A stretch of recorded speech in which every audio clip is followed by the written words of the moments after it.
Welcome to doassignment-ca. Here is the problem. An automobile has a weight of 2,700 pounds and is traveling forward at 4 feet per second when it crashes into a wall. The impact occurs in 0.06 seconds. Part A. Determine the average impulsive force acting on the car when the brakes are not applied. Part B. If the coefficient of kinetic friction between the wheels and the pavement is mu sub k equals 0.3, calculate the impulsive force on the wall if the brakes were applied during the crash, with all 4 wheels slipping. Assume the car comes to rest in both cases. Now, let us work through the solution step by step. Here is everything we are given. The car weighs 2,700 pounds, moves at 4 feet per second toward the wall, and comes to rest in 0.06 seconds. The kinetic friction coefficient is 0.3. Converting weight to mass gives 2,700 divided by 32.2, which equals about 83.85 slugs. We will apply the principle of linear impulse and momentum in the horizontal direction, taking toward the wall as positive. For part A with no brakes applied, the only horizontal impulse comes from the wall. The wall pushes back on the car, so its force is in the negative direction. The initial momentum is 83.85 times 4, equal to 335.4 pound-seconds. Setting up the equation, 335.4 minus 0.06 times the wall force equals 0.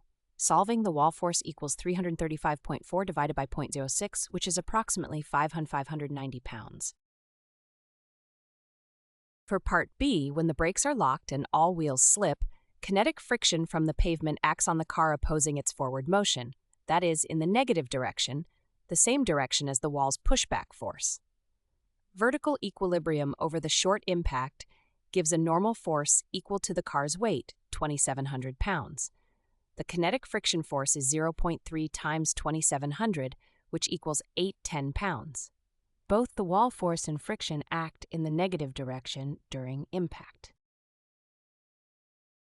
Applying the impulse-momentum principle with both the wall force and friction impulse acting against the car's motion, we have 335.4 minus 0.06 times the wall force minus 810 times 0.06 equals 0.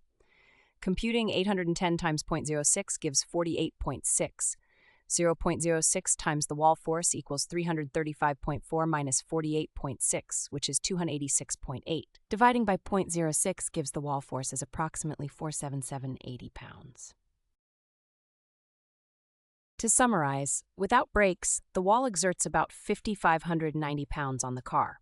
With brakes applied and all wheels slipping, the wall force drops to about 4,780 pounds.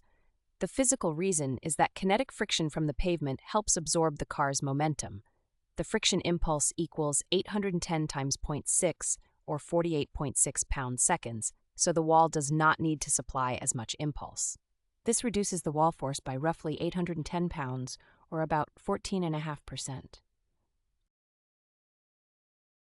Visit doassignment.ca for more study tools, AI learning support, and online tutoring.